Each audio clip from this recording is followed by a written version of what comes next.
Welcome into another episode of the PFF NFL Show. Max Chadwick alongside Dalton Wasserman here, breaking down every single team in the AFC South right now. And Dalton, this is a division that obviously a lot of question marks. You got the number one overall pick in Cam Ward playing for the Titans this year. Can the Jaguars bounce back with Liam Cohen as the head coach? Can the Texans win their third straight division title in the AFC South too? And who are the Colts going to start at quarterback this year? So it's really a very, very interesting division in the NFL this year. It feels like a lot of suspense. And even the team that's won this division the last 2 years, the Houston Texans, it feels like they have some flaws in their own right? So it's, you're talking about the door being open for the other three teams. You got some interesting quarterback situations all the way around, like you mentioned, with Cam Ward in Tennessee, with Trevor Lawrence trying to bounce back in Jacksonville, with the open competition right now in Indianapolis. It's really, that's the biggest question, right? Is you have Houston as we think the most talented team, and they have the big advantage at quarterback right now, but it seems to be open considering they're not a perfect team in their own right. Definitely. Before we get started, though, I want to remind you guys, PFF Plus is $20 off right now. It may be preseason, but PFF Plus subscribers are already betting in mid-season form, and you can save big by joining them. Again, $99.99 for the year, as long as you lock it in by August 18th. So only about 6 days left to get this deal right now. And here's why it's a no-brainer. PFF just launched a wave of new betting tools. It's the same data that all 32 NFL teams use and are using to create winning game plans, and is available to you guys to make informed, confident bets each week. He's got matchup advantages, historical hit rates, coverage tendencies, sortable player projections, everything that you would want synced to find the best lines across the sports books that you use. I'll be using all these tools to make my fantasy line decisions and, of course, betting decisions all season long, too. The early bird offer ends August 18th. Do not wait. Go to subscribe.pff.com and use the code EARLYBIRD to lock it in. It's the best bet that you'll make this year. Again, we just launched it on the PFF app. It's available on Apple Store or Google Play Store too. Download the PFF app for the best betting and fantasy tools that you'll find all season long. All right, first up in our AFC South preview is the defending back-to-back AFC South champions. That is the Houston Texans, who, Dalton, they hired a new head coach in DeMeco Ryans. They drafted a new quarterback in C.J. Stroud, and they have turned that franchise around immediately. From 2020 through 2022, the Texans won a combined 10 games through those 3 seasons.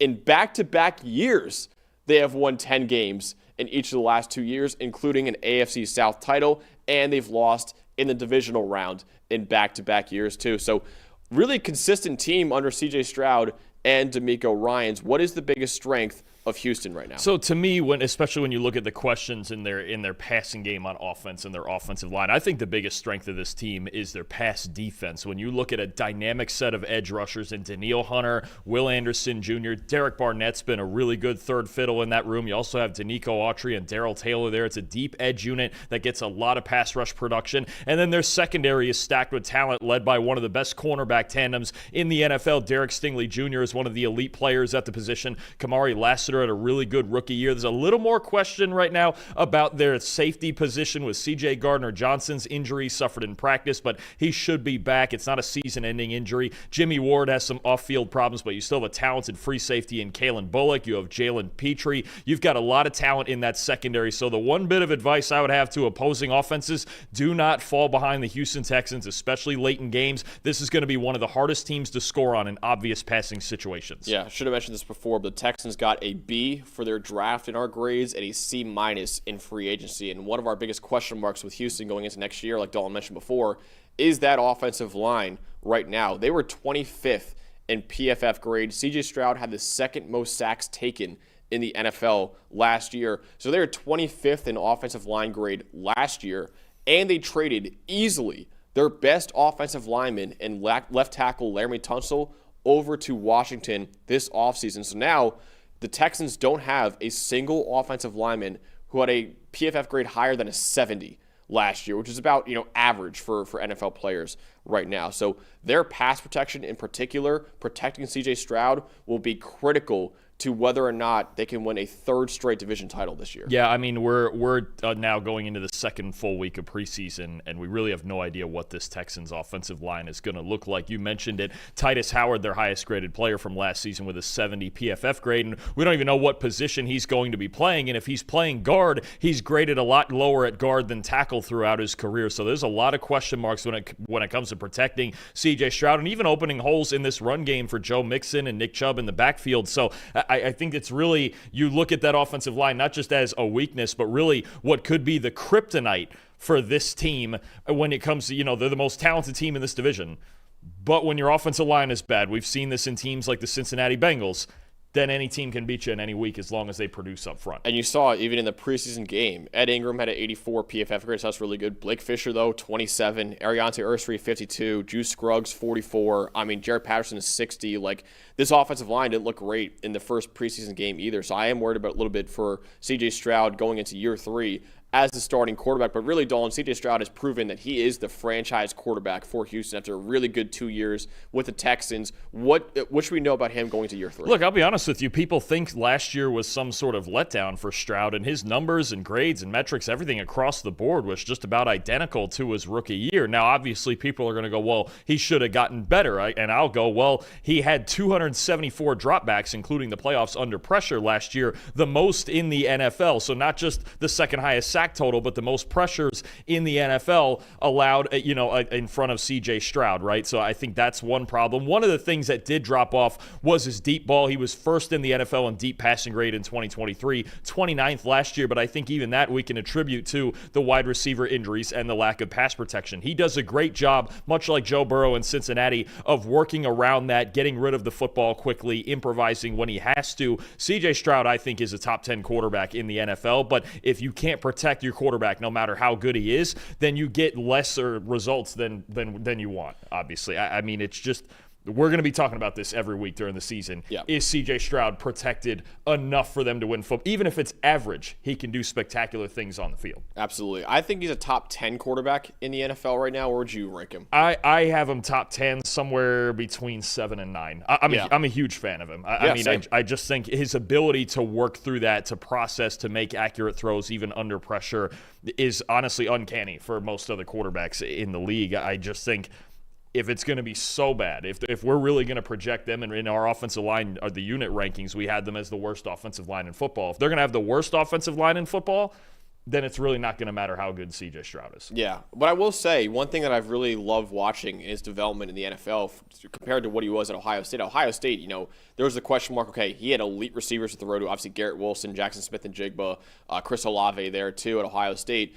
How good was he in a great offensive line blocking for him too with Paris Johnson Jr. there? How good is he, and can he, make plays outside of structure? He showed in that playoff game against Georgia, which I believe was actually his last game of his college career. He could do that a little bit, but still it was a question of, can you do it in the NFL? He's done that in the NFL, though, too. So, yes, he is a pocket passer, but he's shown enough in his 2 years in the NFL that even with a horrendous offensive line in front of him, he could still play at a top 10, top 15 level. Absolutely, and I think that's what makes him special, and I think that's the part last year where maybe the grading and some of the metrics don't show that he got better, but I do think he got better handling such an immense amount of pressure, because think about how close that playoff game was against the Kansas City Chiefs when they had no pass protection basically whatsoever, and Stroud still kept him in a game, kept him in a tight game. I know the Chiefs were playing tight games all year, but that game, the difference in it was basically the Texans just had no answer for Chris Jones, and Stroud still found a way to keep Houston in the game, so he's not the problem here. And if you think he had some sort of drop-off or got worse, I think that's the wrong way to look at it. It's really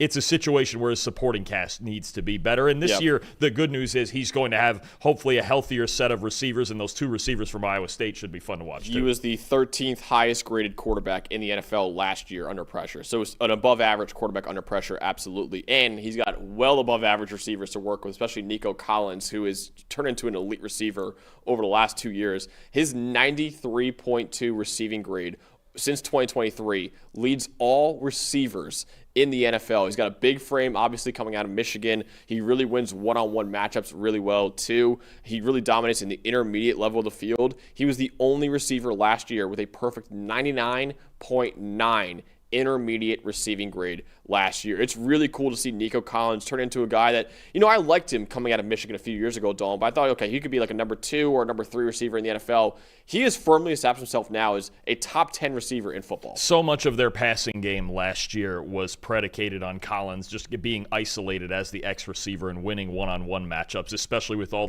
the injuries suffered, Tank Dill and Stephon Diggs last year. I mean, you talk about Collins just being that guy who you can go to in one-on-one situations. And it was from the beginning of the season all the way through to the end. And that was another problem, that by the time they had all those injuries, Collins was really the only guy out there that could make plays. But he's one of the best receivers in football. Perfect 99.9 intermediate receiving grade last year. He's got enough speed to be a deep threat as well. And I'm excited to see him get more of those single coverage matchups with additional talent added to that receiver room. I'll talk about that in just a second, too. So, Dawn, one guy, Nico Collins, I kind of surprised people how good he was coming out of Michigan. One guy who is not surprising considering how good he was at LSU, Derek Stingley Jr. is one of the best corners in the league. Yeah, he's lived up to every bit of the talent level of being selected 3rd overall, right? You talk about the last 2 years. Bumpy rookie year, but it was a bumpy 2022 for the Texans anyway. That's why they were picking 2nd overall. But the last 2 years leads the NFL in coverage grade, leads the NFL with 12 interceptions. I mean, he's now man coverage, zone coverage. We know the type of athlete he is. We know how good he was back at LSU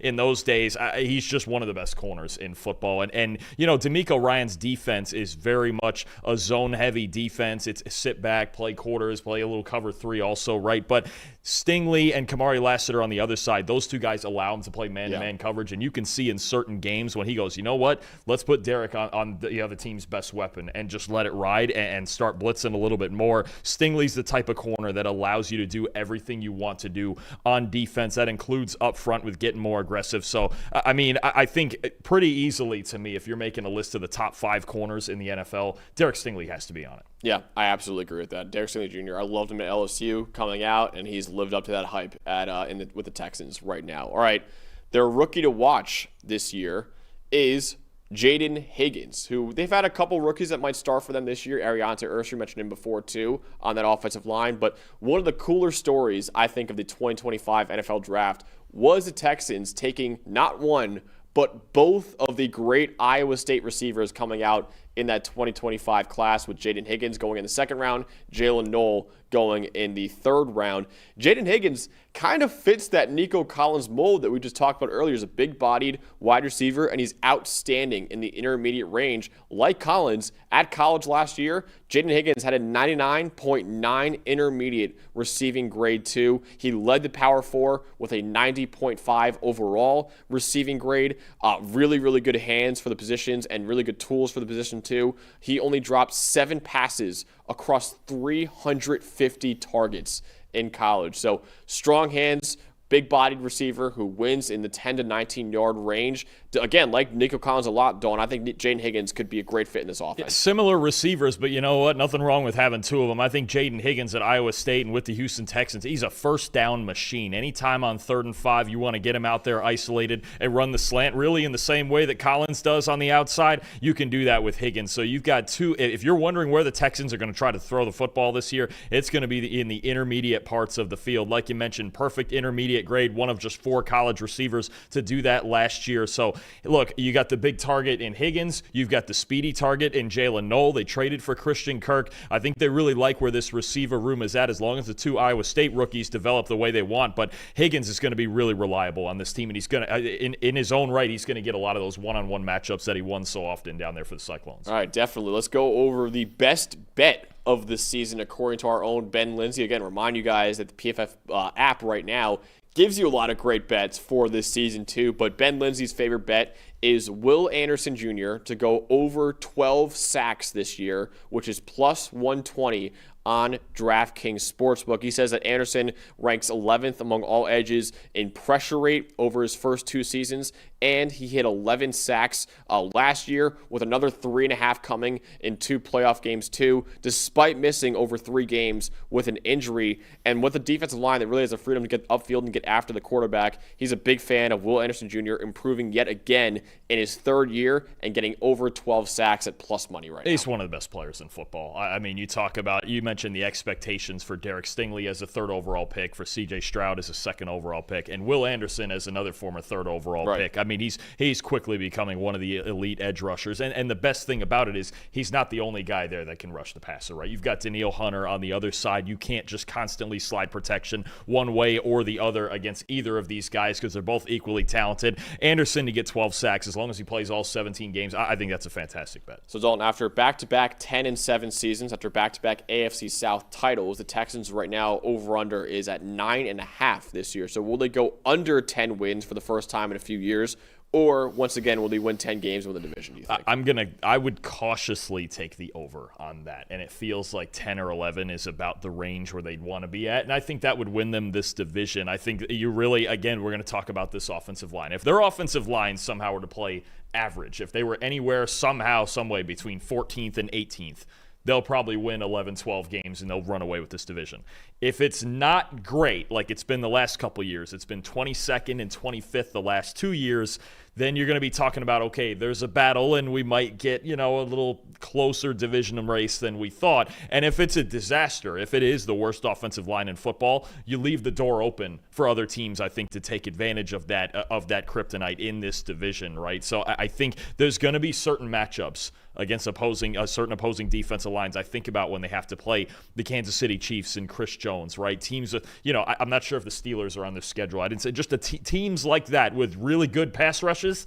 Those are the individual matchups where you go, okay, yeah, sure, the Texans in that division should win a lot of games. But even, look, Tennessee's building a pretty good defensive line. Jacksonville's got some guys, right? Josh Hines-Allen and those guys. I mean, I think week to week, we're going to be a little bit nervous watching the Texans. They're the most talented team in this division.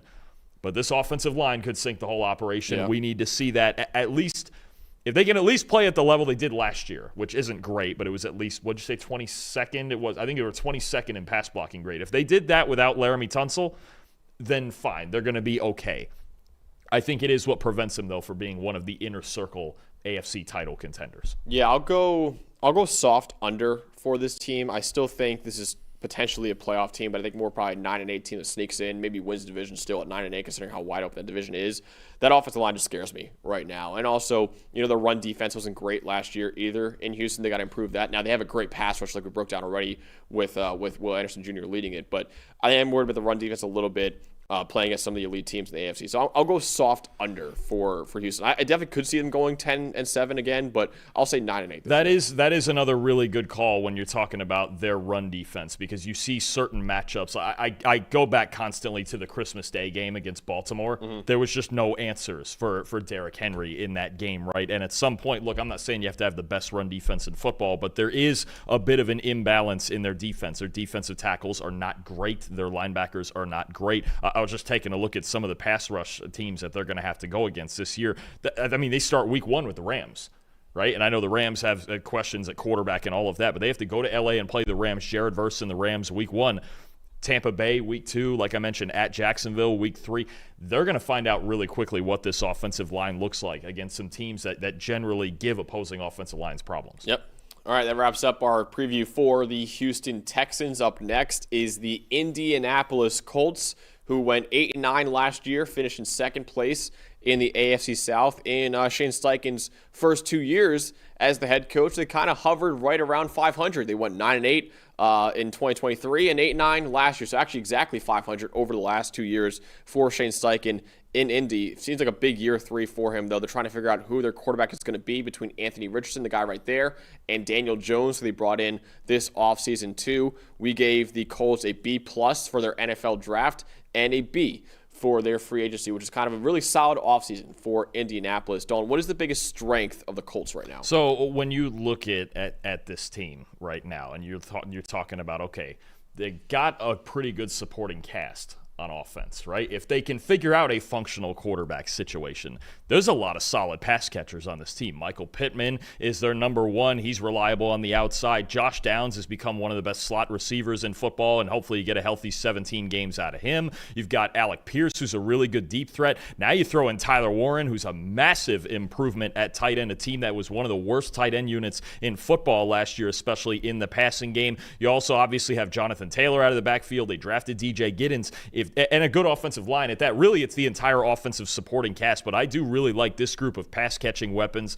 Pittman, Pierce, Downs, Warren, whoever takes this job should have a relatively fun time throwing to these receivers. They just have to make the throws. And you're hoping Adonai Mitchell, who a lot of people thought could have been a first-round pick in 2024, he maybe could have a year 2 breakout too. So you've added him into the mix too, is all of a sudden a really dangerous receiving quarterback. Absolutely. I mean, you look at this team, if they just find somebody who can make the throws. And Shane Steichen's offense, he doesn't ask you to get too aggressive all the time because it's heavy on RPOs. It's heavy on allowing guys to win after the catch. I think especially Downs and Warren winning after the catch is going to be a big factor in this offense if they can get the ball to them, right? It's the big question. But no, I'm telling you right now, there's a lot of teams in the NFL that would love to have this group of weapons in the passing game. Yeah, I think not a lot of teams that want this quarterback situation, though, right now, which is obviously the biggest question mark for Indianapolis heading into 2025 between Anthony Richardson and Daniel Jones. Richardson had a 58.7 passing grade last year. He only completed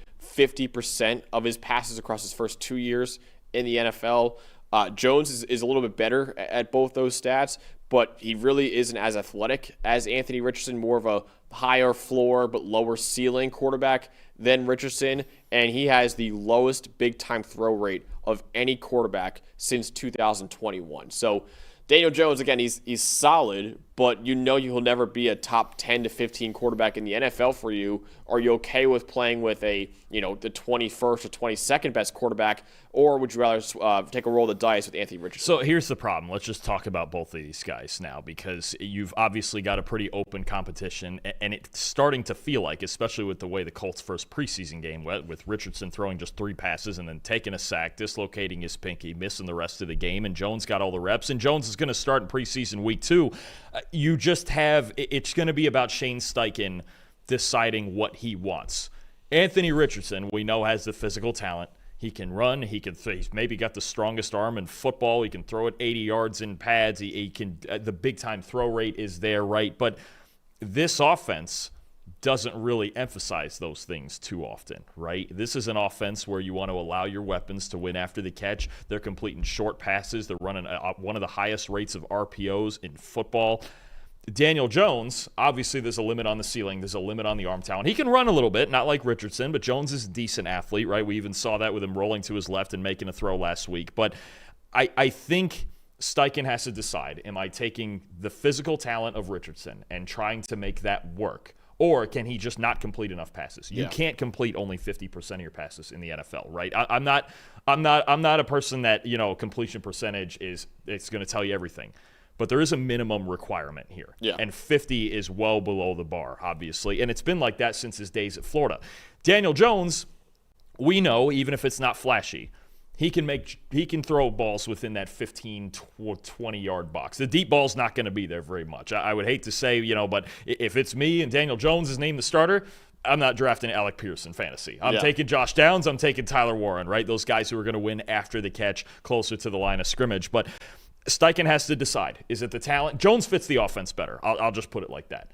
You just know there's a cap. And the fact that there's this many questions only a few weeks out from the season about this quarterback situation is not great. Yeah, and he's one of the highest paid backups in the NFL, right? I think he might be the highest paid backup in the NFL. They paid him to come in and legitimately compete for the job. And if you're asking me, just from what I've seen so far, I think with, 3-4 weeks to go to the season as we're recording this, I think he's going to win the job. Yeah. I thought there was a big time potential for him to win the job when they first signed him. And you saw the same issues with Richardson in that first preseason game, and then Jones came in and played on time, played in rhythm. Again, the ceiling is much lower, but he at least ran the offense. And the completion percentage was down for Jones. He was 10 for 21, but there were 4 drops. He should have been 14 of 21. If he's going to complete 66% in this offense the way it operates, he almost has to start because he's at least going to allow the athletes on the outside to make plays. Well, whoever's playing quarterback will have a really good left tackle blocking for them in Bernard Ryman, who played really well in 2024 and now just got a $100 million contract extension. Over the last 2 years, he's 7th among all tackles in the NFL with an 87.9 PFF grade, one of only 5 players in that group to have 80-plus grades as a run blocker and as a pass blocker, joining Jordan Mailata, Trent Williams, Lane Johnson, and Teron Armstead. Again, he's a budding superstar right now, one of the more underrated players in the NFL. PFF was very high on him coming out of college at Central Michigan, went a little bit lower than we would have drafted him in the NFL. And he's proven us right so far because he was really good at Central Michigan. He's a really athletic player, and he's been a great tackle for Indy so far. Well, him and Quentin Nelson on that left side. What a great left side of the offensive line to have. And Ryman getting a $100 million contract. There's probably some casual fans out there who saw him get $100 million and went, who the hell is that? But he's one of the best tackles in football. Well-deserved. He's going to continue to be a constant for this offense. And, again, whoever's back there in the pocket is going to feel really good about having Ryman protecting that blind side. He's a darn good football player, maybe the most underrated tackle in the league. Yeah, our number 10 offensive tackle in the NFL in our offseason rankings, and then our number 4 guard is Quentin Nelson playing right next to him. So you mentioned it, maybe the best left, or one of the best left sides of the offensive line we have. And you still have Braden Smith on the right side, too, at right tackle. Some youth on the interior, they're figuring out center and right guard, Tanner Bortolini, Dalton Tucker, guys like that. But when you have those guys on the left side, especially with as much, and Quentin Nelson pulling around, running power, that's one of the most fun things to watch in the NFL, too. But Ryman and Nelson on that left side, just fantastic stuff. Who is the star defender for Indianapolis? So a guy who's already had 5 really good seasons for the Colts after 4 in San Francisco, DeForest Buckner, going into year 10, is still one of the best defensive tackles in football. Across his 5 years in Indy, 5th in the NFL in PFF grade. Aaron Donald, Chris Jones, Dexter Lawrence, Cam Hayward, DeForest Buckner. That's all the elite defensive, or most of the elite defensive tackle names in the NFL. DeForest Buckner just still getting interior pressure. When you talk about the Colts trying to build that defensive line, they're really building it around Buckner, trying to get better off of the edge. Him and Grover Stewart on the inside are a huge problem in the run game. Buckner is still one of the best D tackles in the league, and the only 3 defensive tackles to have an 80-plus PFF grade in each of the last 3 years are him, Chris Jones, and Dexter Lawrence. That's how good he's been. I don't think Buckner gets enough credit, even in his going into his 10th year of his career, as an elite defensive tackle in the NFL. Yeah, DeForest Buckner is one of the best D tackles that we have in the league right now. In our offseason rankings, we ranked him as the number 8 D tackle in football, so a top 10 D tackle in the NFL right now. Obviously, the rookie to watch for Indy is their first-round pick, Tyler Warren. I don't think there was a quicker first-round pick than Tyler Warren in the 2025 NFL Draft. Right when the Colts were on the clock, their pick was in for Tyler Warren. They didn't even listen to any trade calls or anything like that. They knew they wanted Tyler Warren, and they got him in the NFL Draft. The Colts last year, like you mentioned before, tight ends were 29th in receiving grade last year. So among the 5 worst teams at tight end in the NFL, they added the best tight end in college football from last year in Tyler Warren, who was Penn State's entire offense last year. Quarterback Tyler Warren? Yeah, completely. He played a little quarterback at Penn State. He played center for Penn State too. So I know Tanner Bortolini is a big year for him at center. Just in case. Yeah. Tyler Warren had a snap against USC where he snapped the ball, ran downfield, and then mossed the guy for a touchdown. He literally was everything for Penn State's offense. He's played running back too for Penn State at times last year. He had some carries in the backfield, but 93.4 receiving grade, 693 yards after the catch, 19 broken tackles after the catch, over 1,000 receiving yards last year too, which is an incredible amount for a tight end in 12 games of college football. He is just an incredible player for Penn State and now should be a really good player in the NFL. He shined a little bit in that preseason game you saw too. So he should be a big part of the offense. He's a perfect fit in Shane Steichen's offense, who Dallas Goedert was really good with Shane Steichen. Tyler Warren might be a better version of Dallas Goedert. Honestly. Absolutely. I think that's what they've been missing in this offense, aside from the quarterback the last couple of years, is just a tight end that can be that RPO, yards after catch option for him. One of my favorite stats I found this offseason about the Colts, their tight ends last year broke 1 tackle the entire season. You're going from that now to Tyler Warren. And look, obviously it's usually, unless your name is Brock Bowers, it's usually an adjustment for rookie tight ends in the NFL. But I think the number of easy design targets that Warren is going to get in this offense, like I said before, him and Josh Downs as 2 guys you can go to in all those RPO situations for Shane Steichen and all those looks, just find a way to get him the football, both of them, because they're so good after the catch. Warren basically second in college football in any category last year behind Harold Fenn Fannin Jr., and obviously Fannin playing in the MAC, a little easier competition. He was Penn State's offense, like you mentioned, and in this offense with other options, with actual wide receivers around them, Max, it's going to be a lot of fun to watch. The John Mackey Award winner last year, I mean, he and Harold Fannin Jr. were just easily two of the best players in college football, let alone two of the best tight ends in college football. Let's continue the Tyler Warren love with our best bet of the year from Ben Lindsay. He says Tyler Warren over 525.5 receiving yards at -110 odds on BetMGM right now. So again, I mentioned the PFF tools that we have. We project every single player's stats for every single for the season. So you can get, of course, the PFF app. Tyler Warren, we project him to have 621 receiving yards this year, so well over 525.5 right now. And even Ben says 621 might be even too low for Tyler Warren in 2025. Should get plenty of scheme looks and RPO play action heavy offense that uses a lot of his yards after the catch ability too. So over 525.5 receiving yards. I'm with Ben. I think Tyler Warren could go easily over that. Oh, I think especially if Daniel Jones is named the starter. Yeah. Oh, he's going to be the security blanket, no question. And I'm telling you, the number of RPO looks. Honestly, the way Warren could be used in this offense, he might break that by week 11 or 12. Yeah. I'm surprised that's the total and it's that low. What'd you say, 525? Yeah.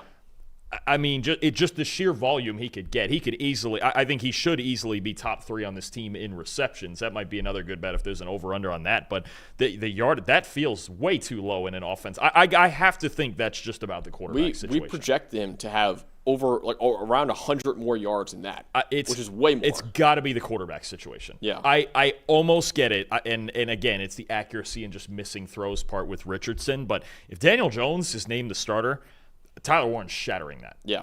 That might be one of the easiest bets we've had, because Jones can at least, again, within that 10-yard, 15-yard box, he can at least just get him the football, and the rest is on Warren. Yep. All right, so Colts over-under is set at 7.5 this year. Dalton, are you going over-under for that? Can they make the playoffs this year, or is the questions at quarterback too much to overcome? Oh, that's a tough number. I'll go over. I think they'll go. They went 8-9 last year. Yeah. They went, was it 9-8 the year before with Gardner Minshew playing? There is a cap on this, and the cap is probably 9-8. Yeah. Like, I actually believe that if Daniel Jones played all 17 games and played his role in this offense like he could, they would have an outside shot to win this division. Mm-hmm. Sure. They do need to get better. The pass defense needs to get a little bit better, needs some guys healthy in the secondary. I like adding Charvarius Ward and Cam Bynum in the secondary. Lou Anarumo is going to be fun as their new defensive coordinator. I think I'm with you. I think I'm going to take the over, but there's a hard cap on it. Oh, yeah. With either quarterback. It's just the other thing that worries me is this is where I would be tempted to take an under. The last couple of years, I've kind of pinpointed one team as like, no, they have no shot with their quarterbacks. 2 years ago, for me, it was the Falcons when they had Desmond Ridder and Taylor Heineke. Yep. Last year, it was absolutely the Raiders with Gardner Minshew and Aiden O'Connell, right? You're just like, no, that's not going to work. Is that the situation we have here with the Colts, where it's not going to work regardless? And honestly, it's the one thing, it's weird because to me, Daniel Jones, there is a ray of hope, because if you can go 9-8 with Gardner Minshew, you can go 9-8 with Daniel Jones. And I know he's nowhere near a top-tier starting quarterback. I understand that. But in this offense specifically, I think he could run it. I'll take the optimistic route and go, if they just start Daniel Jones, they bite the bullet on Richardson, he plays all 17 games, they could get 8 or 9 wins. Yeah. New defensive coordinator, too, and Lou Anarumo, who I liked during his time in Cincinnati, too. So, yeah, I think this is a team that you mentioned before, the great weapons they have, a good offensive line, too. If it is Daniel Jones, there is a floor there, and I think the floor is above 7 wins. But if you're going with Richardson, there's more of a ceiling there, of course, but there's also a chance you completely bottom out and don't play well at all offensively and win way more or lose way more games than you thought you would. So there is a question mark, obviously a big question mark at quarterback right now, but I still think with Shane Steichen, who I like as head coach, he's gone 17-17 in his first 2 years. I don't think he'll go 7-10 this year. So I'll go over. I think more like an 8-9, 9-8 year is probably what to expect from Indianapolis this year. Before we move on to the other two teams in the AFC South, the Jaguars and the Titans, got to talk about the sponsor show, that is ZipRecruiter.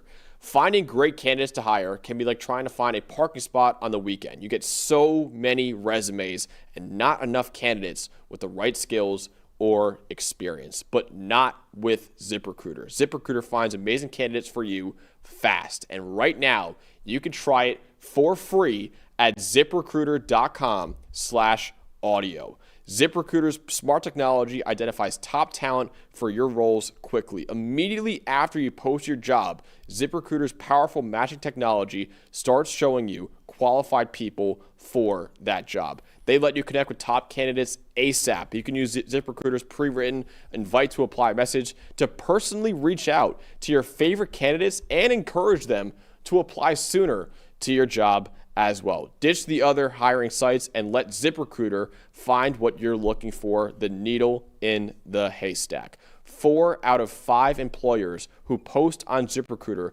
get a qualified candidate within the first day of posting that job. Try it for free at this exclusive web address, ZipRecruiter.com/audio. Again, that's ZipRecruiter.com/audio. ZipRecruiter, the smartest way to hire.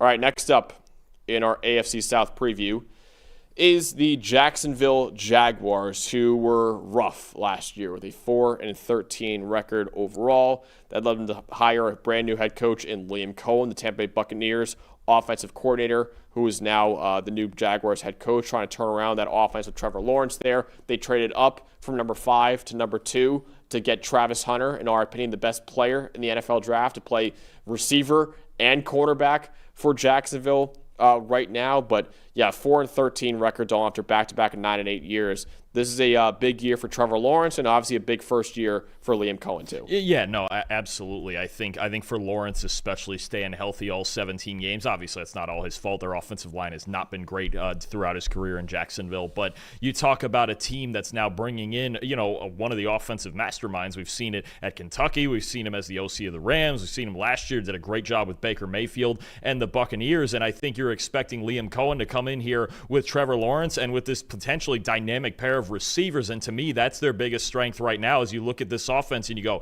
they have Brian Thomas Jr., who I think even as a first-round pick had a way better rookie year than we thought he would. And now they traded up for Travis Hunter to really change the dynamic of this team to be, he was 7th in college football in receiving grade last year. He was 7th in coverage grade. We'll see how much he plays both ways, but I think the emphasis early is going to be on him offensively as the second receiver in this offense. At them, Parker Washington in the slot. They're going to still try to run the football. Tank Bigsby, Travis Etienne, Bashal Tutin as the third guy they drafted this year. So I think you're really talking about a potentially explosive offense, but one that's also going to emphasize yards after catch like they did in Tampa Bay, spreading the ball around, getting it out quicker, right? That's what Baker Mayfield did last year. He's one of the best quarterbacks in football at just moving the chains. They need to get Trevor Lawrence to do that this year, but they've got a shot with these two dynamic receivers on the outside. Yeah, we give the Jaguars a B+ for their draft and a C+ in free agency. So obviously the biggest strength is a position where Travis Hunter should help out at wide receiver. Biggest weakness, also a spot where Travis Hunter can help out at. That's the secondary right now. Last year, they were 26th in coverage grade. Safety, they really struggled at safety last year. They were dead last in coverage grade at safety. But you have some solid corners. You have Travis Hunter, obviously, Tyson Campbell, Jordan Lewis, Jarian Jones. But there's a lot of question marks at safety right now for Jacksonville. So that's the biggest question mark. I know Andre Sisco is no longer with the team either. So, safety is really where I have a big question mark with Jacksonville. Yeah, right now. I think a couple of themes for Jacksonville last year. It seemed like they hit a point where they were just so... they just weren't. It was like the effort was down. They were so just the whole psyche of the team felt off. Offensively, defensively, the secondary, it just wasn't great. And they kept getting thrown out there in man-to-man coverage when they were often overmatched. I think even just the emotional lift of having a new regime, of having Liam Cohen, of having James Gladstone, that could help in the secondary as well. But I'm with you. I'm concerned about the safety position where they lost Sisco, their highest-graded player. They didn't bring in much. They drafted Caleb Ransaw from Tulane in the 3rd round. He's going to play some safety. I just think that's one of the concerns is to me, both schematically and just emotionally, getting these guys to play at the level that you want them to play at, because they didn't do it for most of last year. So, Dalton, tell me more about Trevor Lawrence, who's entering a big year 5 now for him with a brand new head coach in Liam Cohen, with Travis Hunter, with Brian Thomas Jr. What should we expect from Trevor Lawrence, and what is a pivotal year 5? I mean, I think you should expect better with better play calling in this offense. To me, the story of Trevor Lawrence's career comes down to habits, right? Like his first year, his rookie year with Urban Meyer as their head coach, he was just lost. And I think there's times when you see when his footwork is tight and compact and his delivery is right, he's really good. He's got one of the better big-time throw rates in the NFL since he's come into the league. I think he's one of the best deep passers in the NFL when he allows that to come to him. Last year, he had the second highest average depth of target in the NFL, I believe, behind Anthony Richardson, forcing it too much. I've talked about this in Green Bay with Jordan Love also, forcing it way too much, trying to carry the team, trying to hit home runs constantly. And the fun part about this offense now is that Liam Cohen, he actually reeled Baker Mayfield back in Tampa. I think Mayfield had, I want to say, the lowest average depth of target or second lowest average depth of target of his career last year, and he led the league in passing touchdowns. So you look at what Lawrence might be able to do and the way that Cohen should be able to reel him back in, that's what he needs, right? Set up those deep shots. You're going to have a couple of deep threats in Brian Thomas, in Travis Hunter, but you have to wait for it. You have to set it up. You have to run the offense first before you force it. That's what I see out of Lawrence. When he gets hot and he's making those big-time throws, man, oh man, he can be a top 8 to 10 quarterback in this league. He's got that level of talent, and he's mobile. He can take off and run a little bit. But I think it's the same problem I see in Green Bay with Jordan Love last year was you're forcing it. Yeah. Stop forcing it. Let it come to you. Take what the defense gives you first. And it's worth mentioning, too, Liam Cohen will now be Trevor Lawrence's 4th head coach in 5 years now. So he hasn't had stability at all in Jacksonville. So hopefully now with Liam Cohen there, who seems like the long-term answer, hopefully, at head coach. Now with Brian Thomas Jr., who we'll talk about in just a second. And then now with Travis Hunter, too, the best player in the 2025 draft. Maybe it'll look a lot better for Trevor Lawrence. He can finally live up to the insane hype he had coming out of college at Clemson. The offensive player spot I mentioned before, Brian Thomas Jr., who really had an incredible rookie year, the first-round pick out of LSU.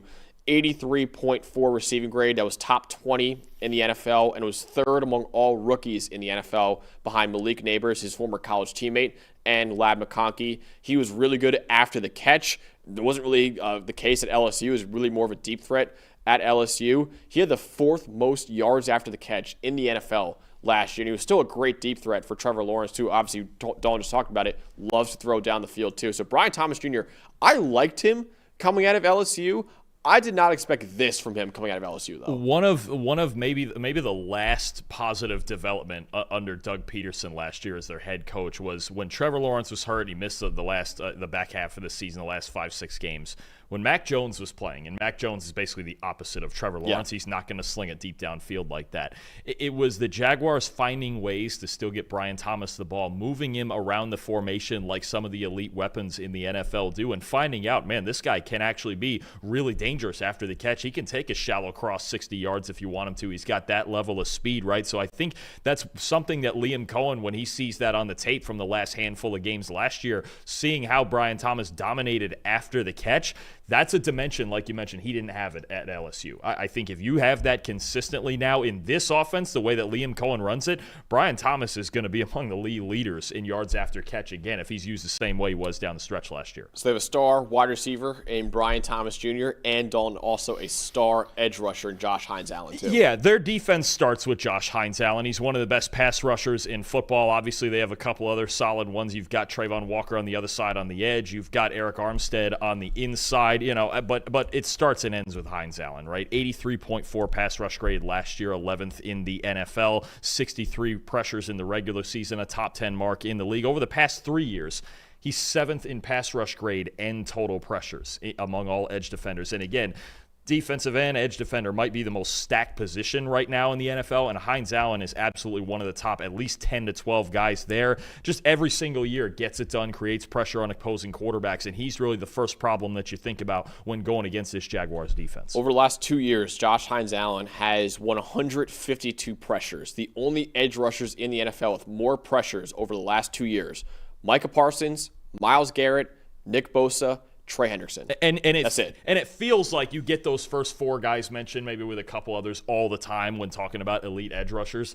Hines Allen's right there with him. Yeah. Right? He continues to do it no matter how badly things are going for Jacksonville on the back end, on offense, whatever. He just makes it happen off of the edge. He's really become one of the best players in football. And Trayvon Walker seems to be getting better with every year now in Jacksonville. So hopefully, him, the number 1 overall pick in 2022, and Josh Hines Allen could form one of the best edge duos, hopefully, for that Jacksonville defense very, very soon. The rookie to watch is obvious. It's Travis Hunter. Again, the best player in last year's draft, the reigning Heisman Trophy winner out of Colorado, too. He was simply incredible at Colorado last year. The best two-way player we've ever seen in college football. He's legitimately a top 5 receiver and a top 5 corner in college football. He was incredible. 7th in receiving grade last year in the country, 3rd in coverage grade in the country. Just a world-class player on both sides of the ball. And Dalton, he really could be the Shohei Ohtani of the NFL because he's going to play receiver, probably start receiver for the Jaguars, and also be a nice depth piece at corner who could also start some games for them at corner. And also a really valuable part about Travis Hunter, if one of your starting corners goes down, he can play corner full-time for you, and the opposite, too. If one of your receivers goes down, like Brian Thomas Jr., he can be your number 1 receiver, too. No, absolutely. I think you saw in their first preseason game what the usage is going to be for now. He ran with the starting offense at wide receiver. He was with the second defense at corner, and they're a little more deep at corner now with Tyson Campbell, with Jordan Lewis, with Jerrion Jones in the slot. I think Hunter, we're going to see him play both ways some. They're going to try to limit it. They're not going to play him for 1,400 snaps in 11, 12 games like Colorado did. But I think the focus is first and foremost going to be at wide receiver. But there are people who think he's actually a more talented cornerback than wide receiver. I get it. I mean, both ways. I think he could be an all-pro caliber player on either side of the ball. We'll see eventually if that turns into just one way. But the fact that we even have an opportunity to watch this, right, like we did the last couple of years at Colorado, and watch it on the NFL level and see it, can he really do it? Can he hold up physically is going to be a big thing. He got banged up over the last couple of years at Colorado, right? It's the occasional, made a tackle, shoulder, it dinged up, things like that. But I think the focus first is going to be on offense. They have to fix this offense. Liam Cohen's an offensive coach. They did bring in Hunter to change the culture of this team and bring just that electric type of talent all the way around. But I think you're going to see him both ways this year, and he could be really good both ways. What were your comps for him coming out? Wasn't it Jefferson on receiver and then offensively? I thought he moved like Justin Jefferson. My actual comp for him I have in my notes is Spider-Man. Yeah, legitimately. like I was just like this. I don't even know. I mean, Justin Jefferson. I felt like Hunter moved in a similar way as Jefferson. A corner. I don't remember if I had one at corner. I've heard a lot of Champ Bailey for him. I know Trevor had a Champ Bailey comp. Yeah. I mean, when you're talking about those types of names, just on one side, and the fact that this is the same person in the same body doing both, it's just insane. He's by far the most fascinating. I know there's some good ones. Obviously, the quarterbacks, Abdul Carter. There's some other really good rookies we're going to watch. This is one of the most fascinating things we've ever watched in the NFL. Yes. I mean, and they traded a haul to get up next year's first-round pick to go up and go get him.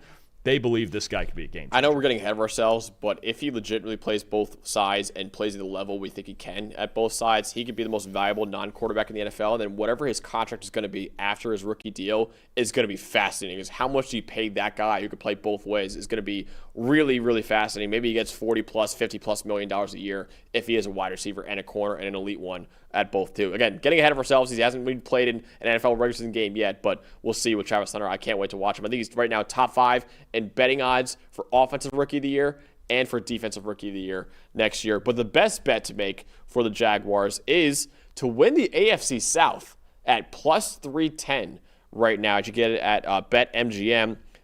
Ben says that the Titans are coming off a season where they're the number 1 overall pick. Colts have major question marks at quarterback with Anthony Richardson, injured in the preseason opener. And the Texans are rightful favorites, he says, but they do have major offensive line concerns. So if you can get the Jaguars right now at 3-1 with a healthier Trevor Lawrence, with Travis Hunter coming in, with a brand new play caller, Liam Cohen, who's been an elite play caller pretty much everywhere he's gone too. I like that too at 300 plus 310 right now. That's pretty good odds for Jacksonville. Yeah, I got to talk to Ben about this one, and he really did paint the whole picture. And this is where you start to talk about, okay, the door is at least open. If the Texans are going to have a bottom 5 or the worst offensive line in football, the door is open for everybody else. When you look at the Jaguars, like you said, I think even just on an emotional level, they should play better football this year with Liam Cohen. We'll see what Anthony Campanile can do with this defense and just the intangible emphasis that that James Gladstone has for building this roster. You've got the second best quarterback in the division. You've got a darn good receiver pair that maybe I could be the best in the division, right? Got a solid pass rush starting with Josh Hines-Allen. I think the secondary needs to get better. Their offensive line itself needs to be better, especially in the run game. But if you build that road, you paint that picture, and you go, okay, just like a few years ago, can the Jags, with some other teams' faults, get to 9-8 even, if that could win this division? Because it's possible that could win this division if the Texans start sliding. Then you start to think about it, and you go, okay, if Trevor Lawrence gets back to the 2022 form, right, in the first half of 2023 before the injuries and everything fell apart, you have that road. And again, I think C.J. Stroud is the best quarterback in this division for the moment.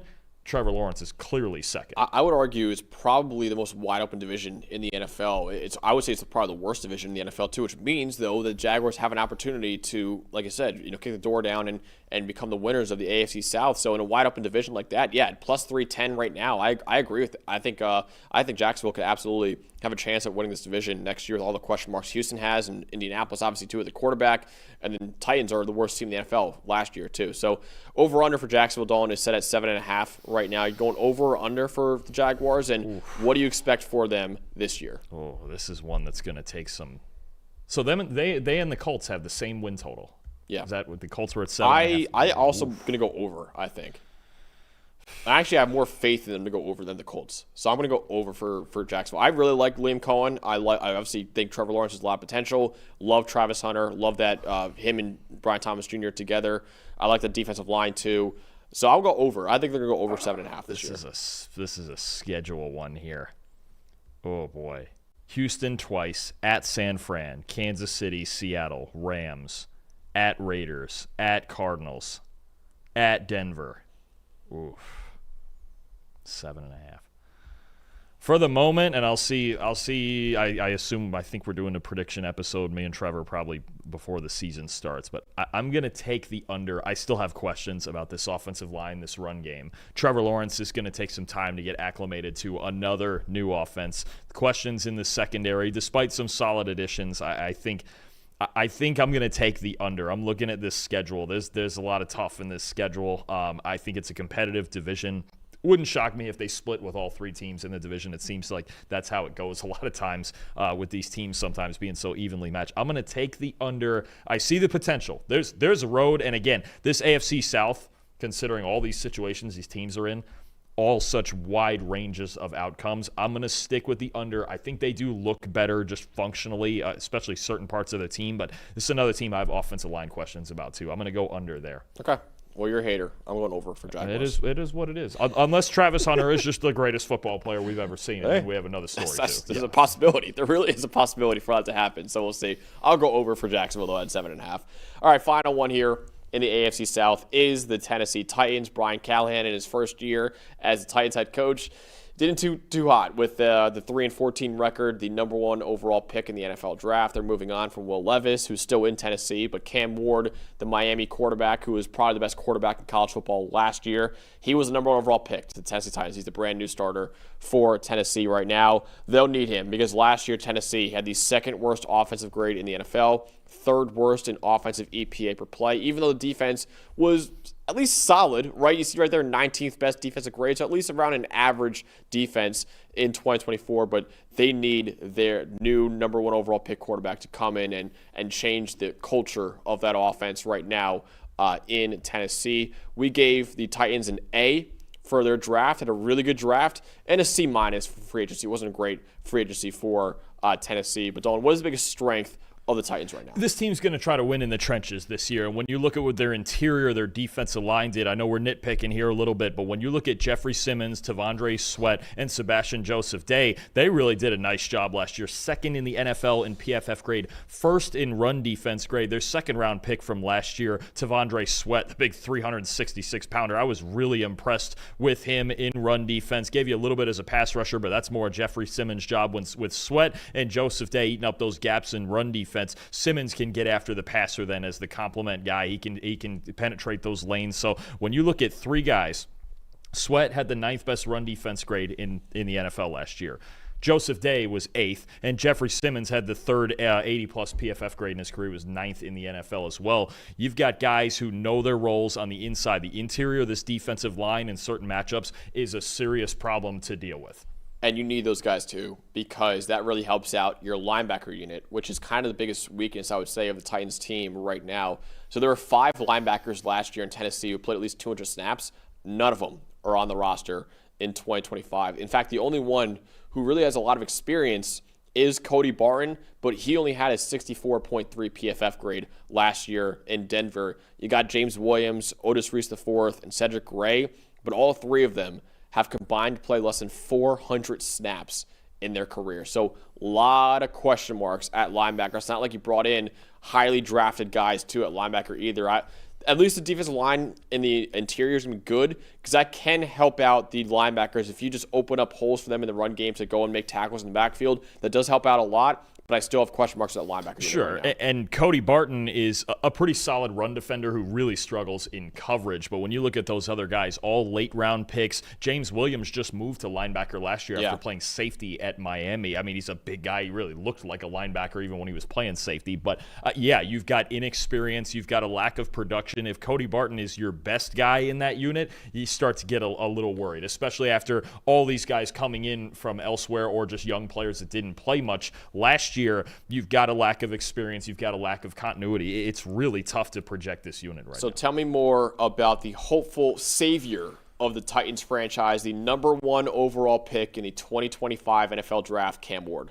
He's fearless. He plays with swagger. He's gonna make some tight window throws that even make you a little bit nervous at times, but he's not gonna lack for confidence, right? His vision, there's times, and he's really good at reading defenses. He can see and anticipate, especially zone coverages before they even happen. I think he's a really underrated pre-snap processor, right? When you talk about reading coverages and throwing the ball on time. And that's really the thing for me, is that Cam Ward to me is actually at his best when he is throwing the ball on time. Some of the highlights are out of the pocket, and he's going to improvise some. He can take off and run a little bit, but I think it's his vision and his confidence throwing into tight windows that are really he's going to have success with. Now, you look at one of the other bigger weaknesses when it comes to the Titans, it's also receiver depth beyond Calvin Ridley. I think we already saw that in their first preseason game, 3 for 3 targeting Ridley, 2 for 5 anywhere else. So I think he's going to have the chemistry with Calvin Ridley, but they got to find some other weapons for him. The one thing you don't want to see from Ward is being reckless with the football, right? I think it was 45 or 46 fumbles in his college career. When he does get outside the pocket,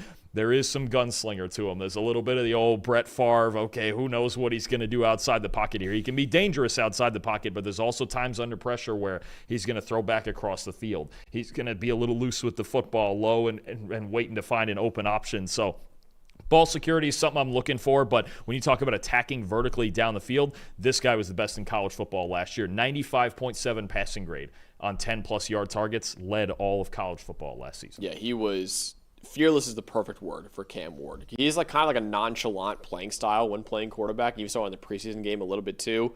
I love it, man, honestly. He was, a guy at Washington State who you saw the potential with him. We actually interviewed him when he was at Washington State. He's a really great kid. And he goes to Miami and you go, okay, he's a boom or bust quarterback. The boom hit. The boom really hit for Cam Ward last year at Miami. Again, he was the best quarterback, in my opinion, in college football last year. Now he's the number 1 overall pick in the NFL draft and hopefully the franchise quarterback for the Tennessee Titans, who really need that right now. Dalton, one guy who Cam Ward thinks is a top 4 receiver in the NFL, he's on his Mount Rushmore for receivers, is Calvin Ridley. Don't know if we agree with that here at PFF, but you love the teammate showing support there in Cam Ward. But he's clearly the top pass-catching option in Tennessee right now.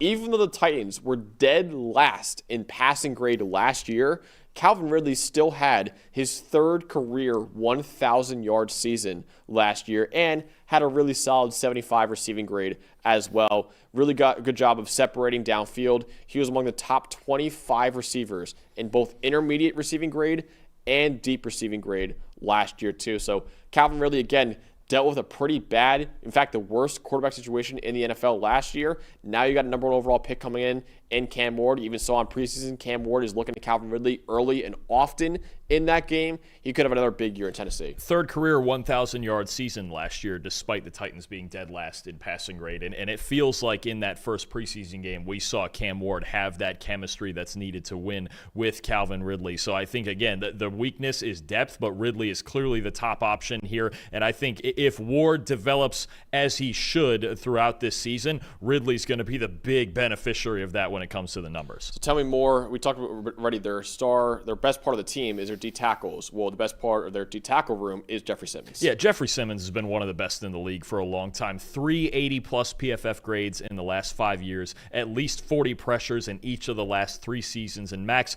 only 3 defensive tackles last year were in the top 12 of run defense grade and pass rush grade.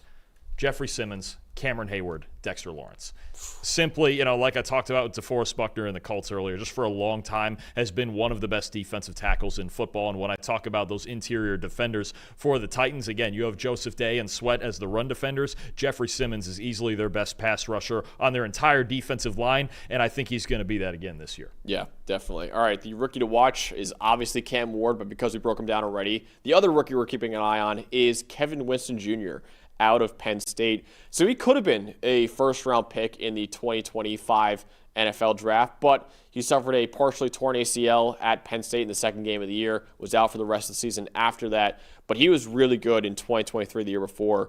89.2 PFF grade. He did not miss a tackle the entire season. He's very good in coverage, too. I loved Kevin Winston Jr. coming out of college. I thought he could have been a first-round pick at safety. The injury kind of killed those hopes, though, last year. But he could make good on that kind of potential, Dalton. In that Titans defense, it kind of needs some help a little bit at safety right now with Amani Hooker and Xavier Woods there. Kevin Winston Jr. as a third-round pick could be a really, really good player for that defense. Yeah, no, I think it's a really good pick to get in the third round. You're talking about a guy with top 50 talent who just wasn't healthy last year. He only appeared in 2 games last season for Penn State. And how about that? We get 2 Penn State Nittany Lions in our 4 rookies to watch here. Hey, I appreciate that. There you go. See, that was just for you. But no, Winston, I think, look, this team's got a lot of questions at cornerback, obviously, but it's safety. If Winston is the long-term play that works out here, especially down in the box and helping in run support, you talk about the weakness they have at linebacker.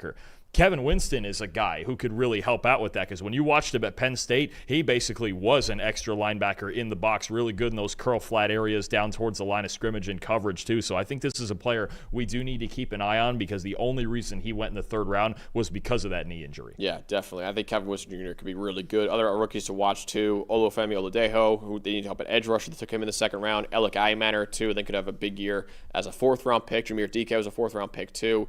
There's a lot of rookies that are you got to watch. Xavier Restrepo, maybe potentially in that mix. If he makes a team, yeah.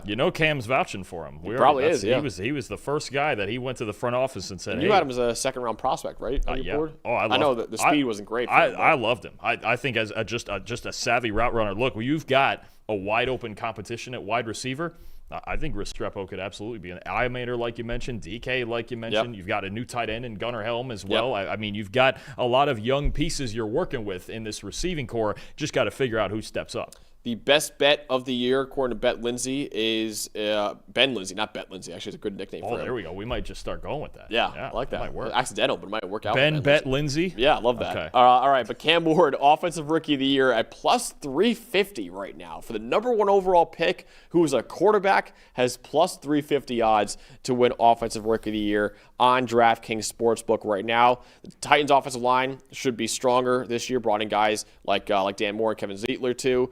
And then really a lot of young first-round picks, too, and J.C. Latham and Peter Skoronski on that offensive line, too. He's really the only rookie quarterback with a firm hold on the Week 1 starting job right now, with Will Levis missing all the season with an injury, too. So a quarterback has won Offensive Rookie of the Year in 4 of the last 6 seasons. Cam Ward is the number 1 overall pick in the draft. Like Ben said, the only quarterback who's probably going to be starting Week 1 as a rookie, too. We'll see with Tyler Shuck. We'll see with that. But, yeah, I'd love to bet a lot for Tennessee, too. Yeah, I'm not sure what all of the betting odds are. I think he's second behind Ashton Jeanty now. I think the 3 guys that I look at in this Rookie of the Year race are Cam Ward, because, like Ben mentioned, that's the only rookie starting quarterback with a firm hold on a job. I'm not sure sure that Tyler Shuck's going to be starting. Jackson Dart will not be starting the season out with the Giants. Russell Wilson is the starter there. Shedeur Sanders, even if he has a great preseason, is going to be QB2, so he's really the only quarterback likely with a shot. Then you look at some of the other positions, you go, okay, you have Ashton Jeanty. Yeah, he's the clear-cut guy in Vegas, right? But Amarion Hampton with the Chargers, you got Najee Harris there as well, right? So you're talking about maybe he doesn't get all the carries early on. Receiver, I think Teteroa McMillan is probably the best bet there. Maybe it's one of the tight ends, but very few tight ends. Travis Hunter, maybe. Right? Yeah. Maybe Travis Hunter, if he gets the numbers and he can physically hold up through the whole season. That'll be fun, too, with the two-way factor of how would that work? Well, no, it's split because it's offensive and defensive. Yeah. Imagine if he won both. That's what I'm saying. He's top 5 in odds for both right now. That's ridiculous. That's he's fourth. Yeah, he's fourth in odds for Offensive Rookie of the Year. When you just look at all the other situations. Second in Defensive Rookie of the Year. I think the two sleepers I might throw in there. One is Tyler Warren. Yep. And the other, they signed J.K. Dobbins, but I still really like what R.J. Harvey could give Denver. But when I have to dig that deep into it, I think I really look at Cam Ward, Ashton Jeanty, Teteroa, and McMillan as the three guys for me. The two clear favorites on DraftKings. So Jeanty is plus 275, Cam Ward is plus 350, and then Amarion Hampton is plus 750. So a big drop off from those two to the next That makes one. sense. And even Hampton, again, with Najee Harris there, and now we have the Rashawn Slater injury. Not sure I would go that route, but I get it. Look. Maybe Travion Henderson. Quarterbacks are going to get the lean because even last year, there was some arguments that maybe it's Brock Bowers, maybe, even though Jaden Daniels had a great year. Obviously, I would have voted Jaden Daniels, obviously. But, you talk about quarterbacks getting the edge. And if the Titans, even if they win, let's say he plays well enough to win Rookie there. They win 7-8 games. The narrative's going to be in his favor, too. Yeah, definitely. Like Ben said, 4 of the last 6 Offensive Rookie of the Years have been quarterbacks. So Cam Ward is the number 1 overall pick who will be starting Week 1 in Tennessee. He has a great shot to do it, obviously, for the Titans this year. The over-under for Tennessee this year is set at 6.5 right now. 6.5 is the over-under for Tennessee. You're going over or under 6.5, Dalton, after being the worst team in the NFL last year. What is the bottom line for the Titans? Yeah, I think they're the one team, unless Cam Ward comes out and has a Jaden Daniels type of rookie year, which I'm not betting on. I think he'll be solid, but I think there's still a lot of flaws with this Titans team. Even with the offensive line more settled than it was last year, there's questions. Dan Moore Jr. is making a whole lot of money at left tackle, but he's never really played like a plus guy. J.C. Latham back on the right side. Lloyd Cushenberry, the center, just got back from injury, so there are still some questions on this offensive line. Beyond Calvin Ridley, right now we have no idea who's going to catch the football for Cam Ward, right? That's strike 2. 3, really good on the interior of the defensive line. Not great off the edge. Yeah. We got to figure out who's rushing off of the edge. It got Femi Oladejo. We'll see where that goes, but he's also a converted linebacker who played off the edge mostly in his final season at UCLA. Harold Landry's gone now, too, yeah. Harold Landry's gone. Struggles at linebacker potentially. Really need L'Jarius Sneed to come back healthy at corner. I have a lot more questions than answers about this team. I'm going under that total. Yeah. If Cam Ward plays at a Rookie of the Year type level, that's really the one way they can go over. But I just think there's still a lot of flaws on this team.